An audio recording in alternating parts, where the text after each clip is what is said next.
a number of different recordings, and you will have to answer questions on what you hear. There will be time for you to read the instructions and questions, and you will have a chance to check your work. All the recordings will be played once only. The test is in 4 sections. At the end of the test, you will be given 10 minutes to transfer your answers to an answer sheet. Now turn to Section 1. Section 1. You will hear 2 students called Harry and Andrea in conversation talking about ways to handle the boys' personal stuff. First, you have some time to look at questions 1 to 5.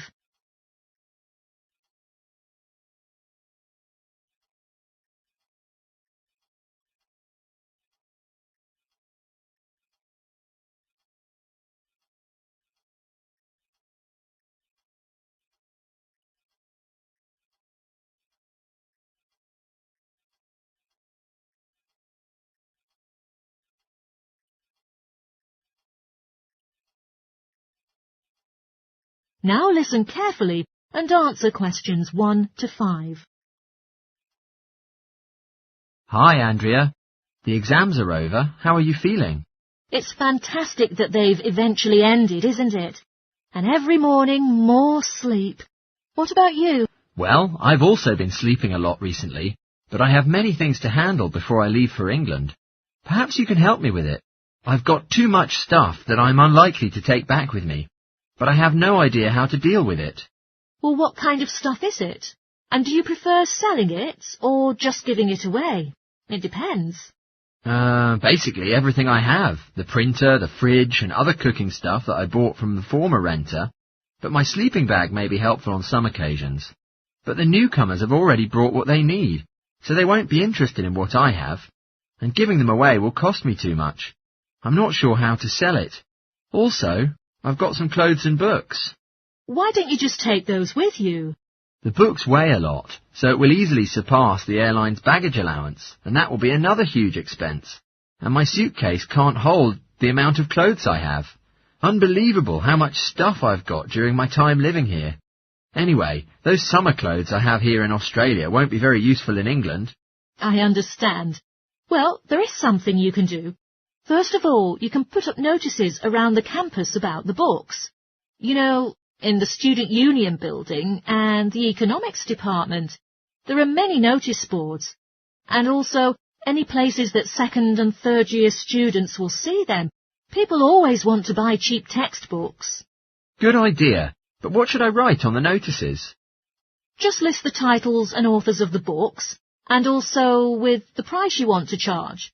Also, some basic information about you, of course, like your name, phone number, and also some little tear-off pieces of paper. Sounds great. And what about the furniture? You could try to put on notices about furniture too, but normally students won't be around all summer, so they may have no interest in buying furniture now. You may also try a second-hand shop. The store will send someone here and give you a free quote. Then you decide whether you want to make a deal, but usually you can't expect a really rewardable price offer. Before you hear the rest of the conversation, you have some time to look at questions 6 to 10.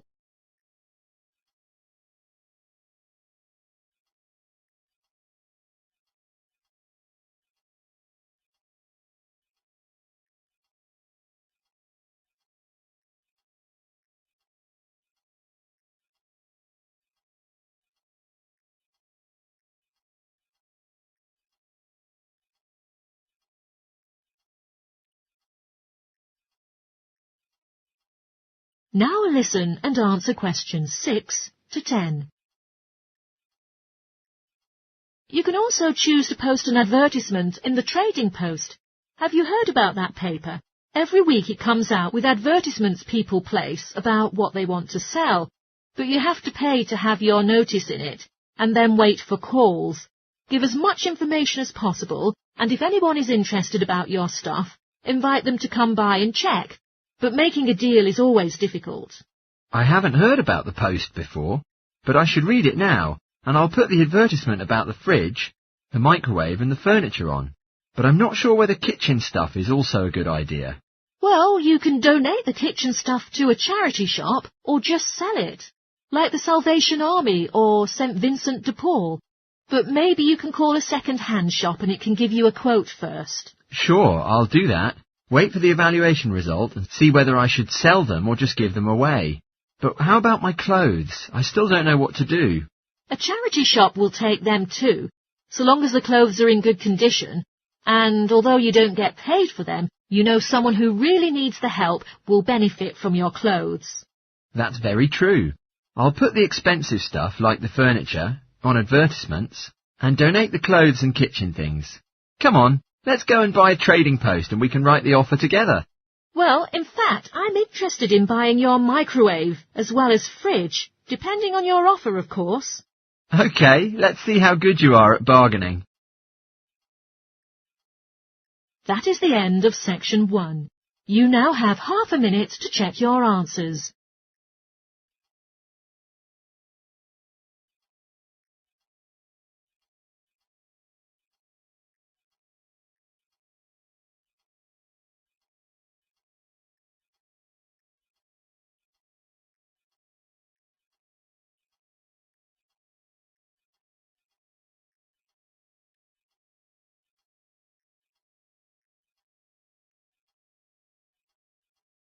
Now turn to section 2. Section 2. You will hear a guidance counsellor talking to a group of students. First, you have some time to look at questions 11 to 14.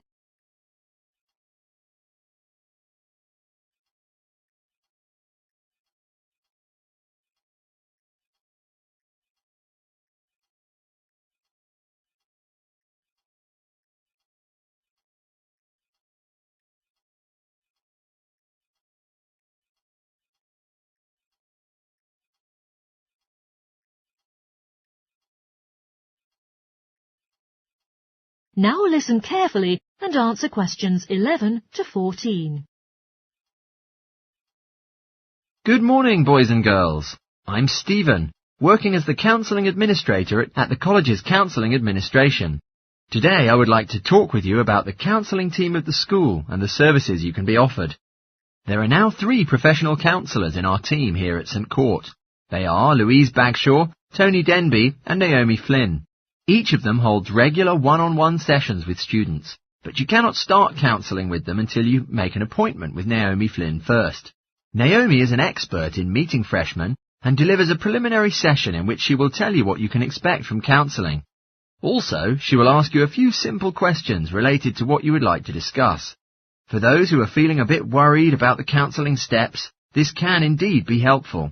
Naomi is also the best choice for students who can only communicate with a counsellor beyond office hours. She's not in the office on Mondays, but she will start working on Wednesday mornings and works late on Thursday evenings. So, before your first class or after your last class on those days, you can see her. Louise is in our drop-in centre office a whole day. If you want to ask some counsellors for help without a prior appointment, she'll be the optimal choice. But do notice that if you choose this service, Louise will either see you herself or send you to the next available counsellor. If you want to see a certain counsellor each time when you visit, an appointment in advance is strongly recommended. Online or at reception during office hours are booking forms now available. Tony is our latest joined member of the counselling team. He's the sole male counsellor and has a solid foundation and expertise in stress management and relaxation techniques. Anyone who is trying to handle anxiety is encouraged to see him. A variety of techniques like body awareness, time management, and positive reinforcement will be introduced to you by Tony to help you address this problem. Before you hear the rest of the talk, you have some time to look at questions 15 to 20.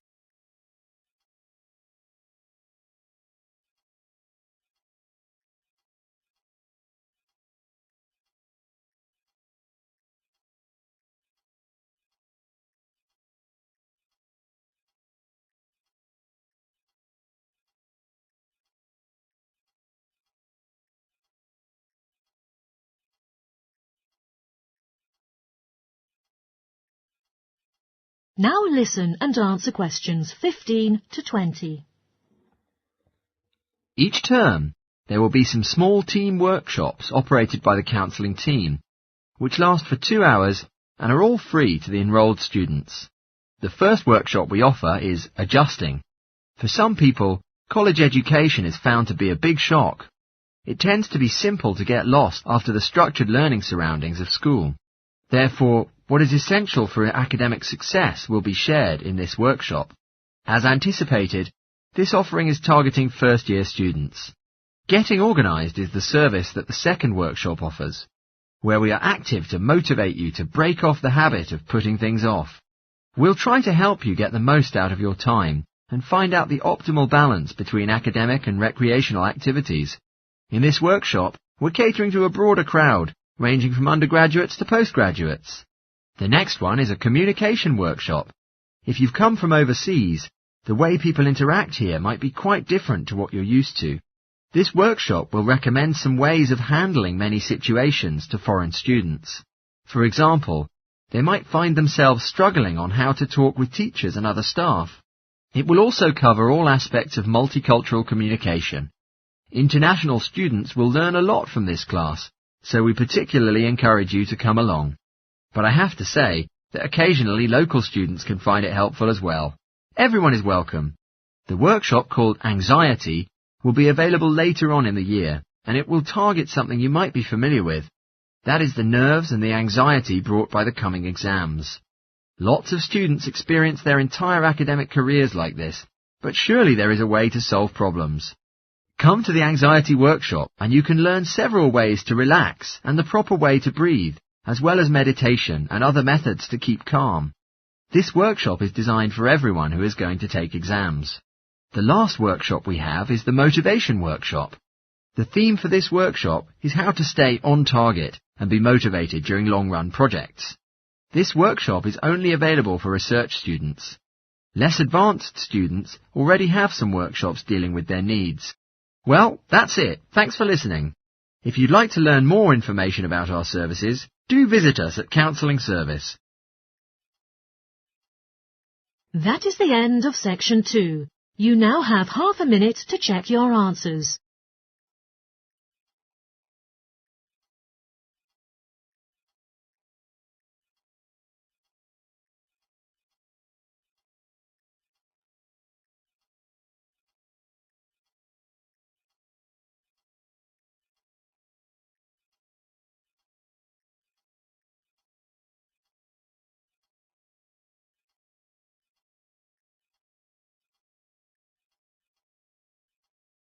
Now turn to section 3. Section 3. You will hear 3 students called Bill, Irene and Jen talking about their experiment preparation they are doing together. First, you have some time to look at questions 21 to 25.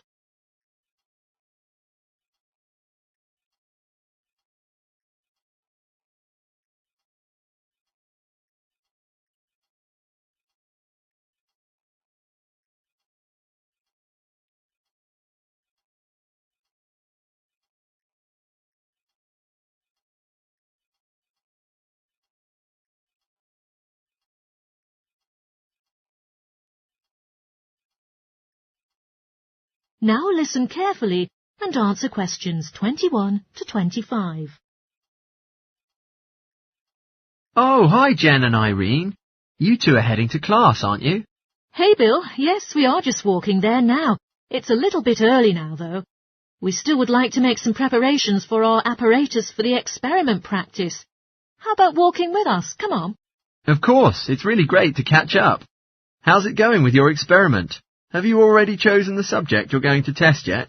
To be honest, so far it's going well, and we're now serving as the laboratory partners responsible for conducting the test. Also, we've decided to test the impacts of the gravitation force on a variety of objects with a number of densities. Interesting indeed, but surely plenty of work for you to do. During the last 2 weeks, I've been thinking of and planning the test, and eventually did it yesterday. Goodness, Irene, your hard work really left me with a deep impression. Frankly, I'm into chemistry so much, so for me it's not very much like work. Whenever there is a little free time for me at the weekend, I'd like to spend it in the laboratory on my experiment, which almost feels like a second home to me. What about you, Bill? Which partner are you currently working with? Me and Kim, we were partnered by the tutor. I've never worked with him before, so I was worried at first that he wouldn't do that well in the lab work. But it turns out he's so capable. I've noticed that he's always very well dressed. Yeah, we share the same tastes in clothes. He's very stylish, but that doesn't keep him from getting his hands dirty. He works very hard and makes significant contributions, which I really appreciate. It's great that you and your partner get along with each other well, which I think will bring much more pleasure to your experiments when both of you work well together. What do you think of the other people in our group? Most boys are really good at maths, which is really helpful when it comes to calculations. Irene is also good at maths, so she contributes a lot because she can do all the equations. I am mainly responsible for all the writing parts, since she finds it difficult. Without help between our partners, we'd probably fail. It can't be too true, and I'm so pleased that we've nearly completed it. Only because you finished the data analysis. Come on, Jen, you give me too much credit. I'm so happy that Linda has not been my partner again. In the last experiment, Jen and I were grouped with her, which was really like a nightmare. Yeah, though she always submitted her part of the group work on time, she never took her phone with her, so it was unlikely for anyone to reach her, and vice versa. We were quite annoyed at her attitude, but she was such a hard worker in all fairness, because she realised the amount of work that would be needed to get a high score. Jen is so hard-working, in fact. She has been invited to work on the professor's individual project. Wow, really? That's amazing. Congrats. Do you know why he picked you? I thought that was just because I was closer to him, but he told me that he was impressed with me always completing reading assignments in time for class. I bet you will be really popular among the other students when they find out. All of them want to hear about the project. Before you hear the rest of the talk, you have some time to look at questions 26 to 30.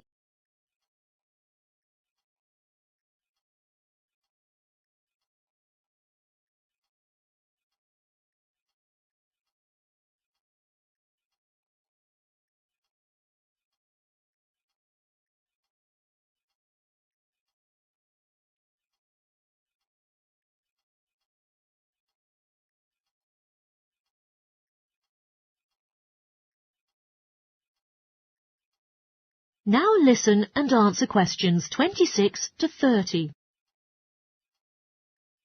You can distribute tasks to everyone, so all of them will get a chance to take part in it. It actually sounds quite good. Could you help me decide who to assign each task to? Sure. Now, let's see. Well, Irene finds writing difficult, but that might be a good opportunity for her to practice it by reviewing the bibliography. Bibliography? I think maybe a bit too long for me, so the methodology would be a better choice. Sure, that makes sense. Bill, you said that Kate is a hard-working girl, so I think she could be given the conclusion part, as it requires plenty of effort. OK, sure. And I know that Kylie hasn't been feeling well recently, so she could be tasked with the abstract and the acknowledgement, for there is very little work involved. Jen, would you like to do the literature review part? Basically, there is a lot of work to do, but I believe you really enjoy writing, so I think you'll do a good job. Sure, sounds great. Right. So now bibliography and the discussion are left to assign. I think Linda will be struggling with the referencing, considering the amount of work. So perhaps I will take care of that task, and she could do bibliography. That's great, guys. Thanks for your help. I'll tell the tutor when he arrives. That is the end of section 3. You now have half a minute to check your answers.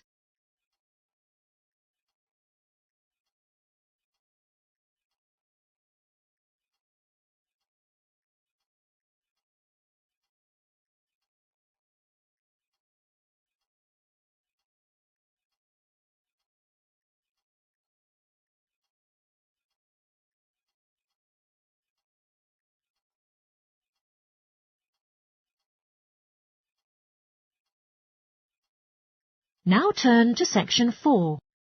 Section 4. You will hear a psychology student delivering a presentation about the research she is currently conducting on expertise in creative writing. First, you have some time to look at questions 31 to 40.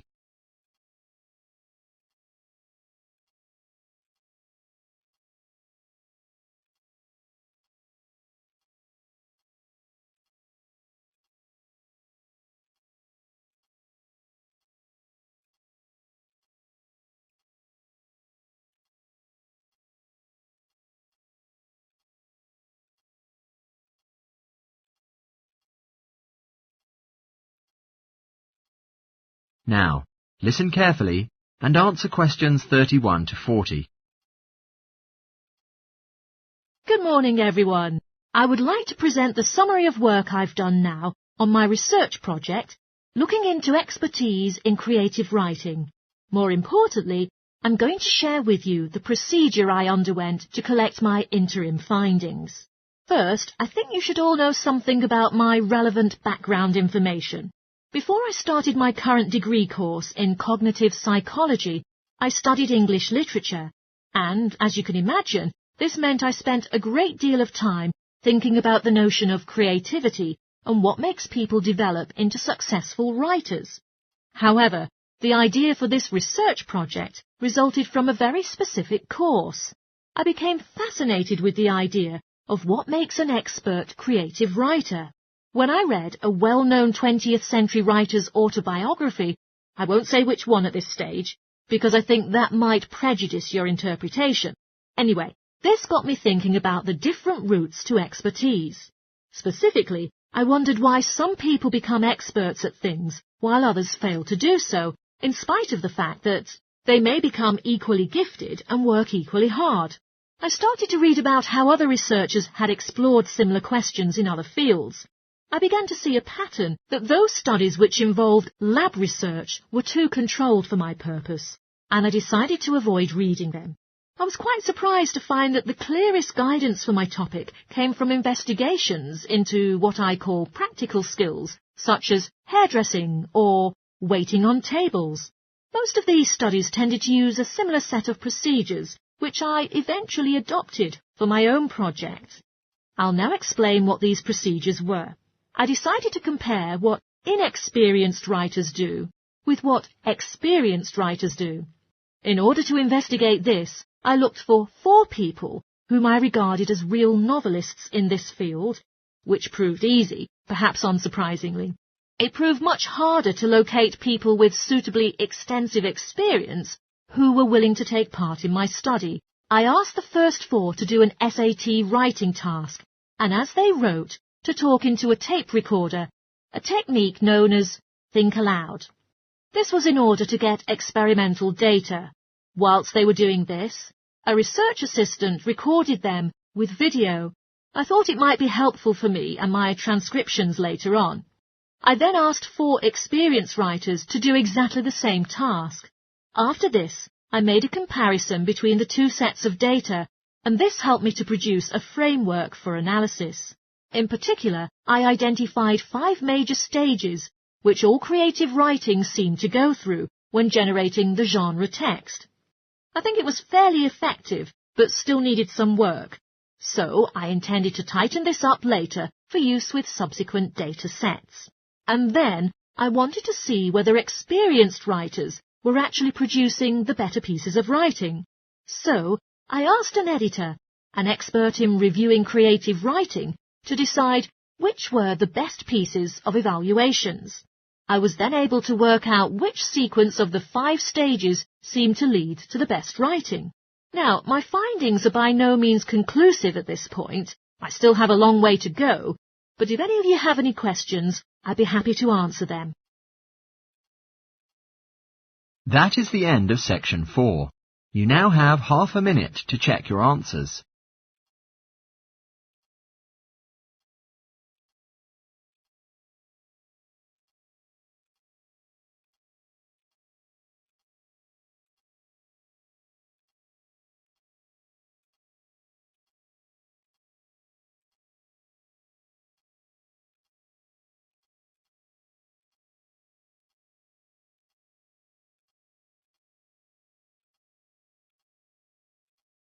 That is the end of the listening test. In the Ielts test, you will now have 10 minutes to transfer your answers to the answer sheet.